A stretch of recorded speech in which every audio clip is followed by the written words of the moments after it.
morning, students. Today's topic is lenses. All of you are aware with the term lens.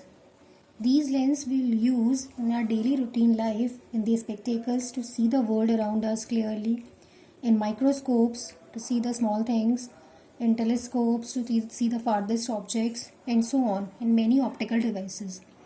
This lens is an optical device which is basically made up of a transparent medium bounded by the two spherical surface.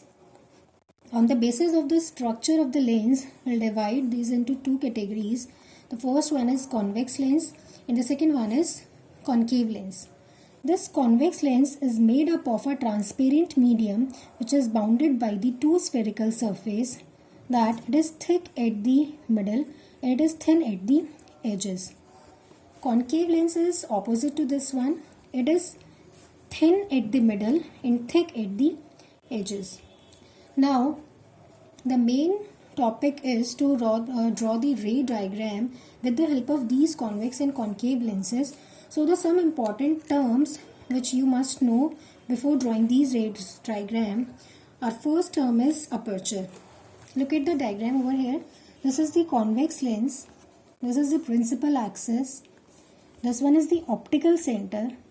If we'll use a sign convention, we can say all the distances measured from the optical center. This is the first thing.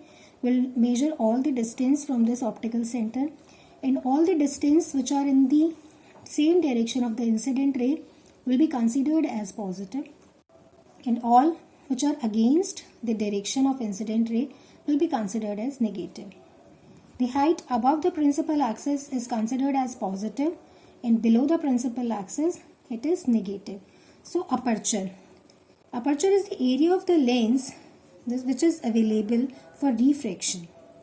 The second important term is principal axis. You know very well, this transparent medium or this lens is made up of the two spherical surfaces.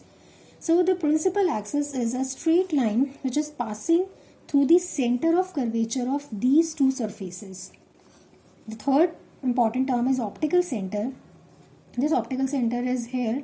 It is denoted by the letter O, and this is the point inside the lens through which a ray of light passes undeviated from the lens. That means without any deviation, ray can pass through it, and the path of incident and reflected ray will be same.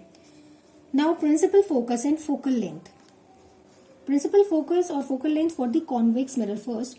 Our convex mirror is also known as converging mirror. This converging mirror converges or collect the rays of light after refraction. That's why it is known as converging lens.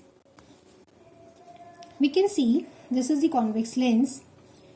The rays which are parallel to the principal axis after refraction from this convex mirror will meet at a point, and this point is known as the focus point of the convex lens. The distance from O to F2 is known as focal length of the lens. You can see the direction of incident ray is this, and we are measuring the focal length from this point to this point, which is also in the same direction. That's why this focal length is positive and it is also real.